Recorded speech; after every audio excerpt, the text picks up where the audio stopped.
اللہ تعالیٰ ہر اہل قبلہ کو معاف کرے گا سوائے 3 لوگوں کے. حدیث میں پہلا یہ کہ آقِ والدین، جو آقِ والدین ہے اللہ اسے رمضان میں بھی معاف نہیں کرے گا. اور صادق علیہ محمد نے فرمایا کہ کچھ لوگ والدین جن سے راضی جاتے ہیں مرنے کے بعد والدین انہیں آگ کر دیتے ہیں، اس لیے کہ وہ مرنے کے بعد والدین کے حق کو ادا نہیں کرتے، ان کی قبر پہ نہیں جاتے، ان کی جانب سے ایصال ثواب نہیں کرتے. اور کچھ والدین وہ ہوتے ہیں جو دنیا سے اپنی اولاد سے ناراضی جاتے ہیں لیکن مرنے کے بعد راضی ہو جاتے ہیں.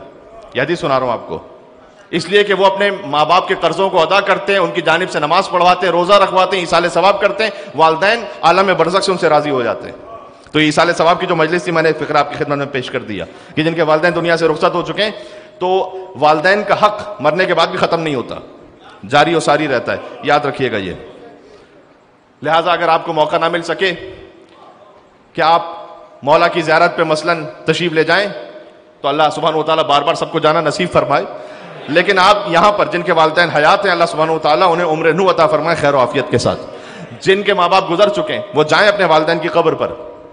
حدیث میں آیا ہے کہ ماں کی قبر پہ جا کے دعا مانگو تو والدہ عالم برزخ سے سفارش کرتی ہیں، شفاعت کرتی ہیں، اس لیے ماں کی قبر پہ جا کے دعا مانگو. بلکہ باب الحوائج مولا موسیٰ کاظم علیہ السلام کا فرمان ذیشان ہے کہ جب تم جاؤ اللہم صلی علی محمد وعلی محمد، کہ اگر تم ہم اہل بیت کی زیارت کی قدرت نہ رکھتے ہو تو ہمارے صالح ماننے والوں کی قبروں پر جاؤ. تو اگر تم اس نیت سے جا رہے ہو تو تمہیں ویسا ثواب ملے گا کہ جیسے تم کسی حرم امام میں موجود ہو. کیا کہنا. کہ اور اگر تم ہم اہل بیت سے نیکی کرنے پر قدرت نہ رکھتے ہو تو تمہیں چاہیے کہ ہمارے صالح چاہنے والوں کے ساتھ نیکی کرو.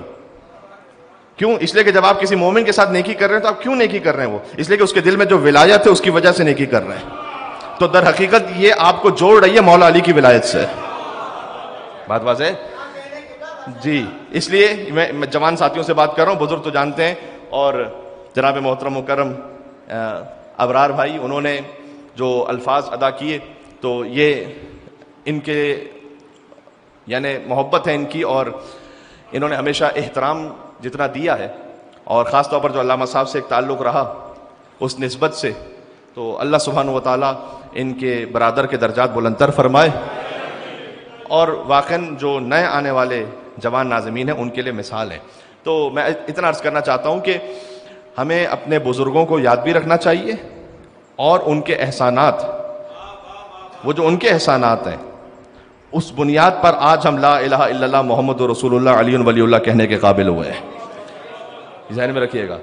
تو جو مرنے والے ہیں ان کے احسانات یاد رہنے چاہیے، اور انہوں نے جو ہم تک مولا کی ولایت پہنچائی ہے آج اس کا صدقہ یہ فرش اعضا. کیا کہنے. سبحان اللہ.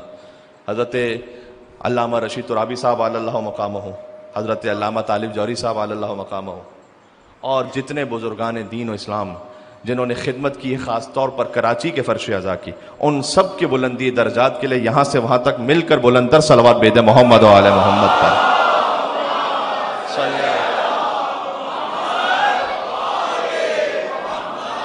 وعجل فرجہ.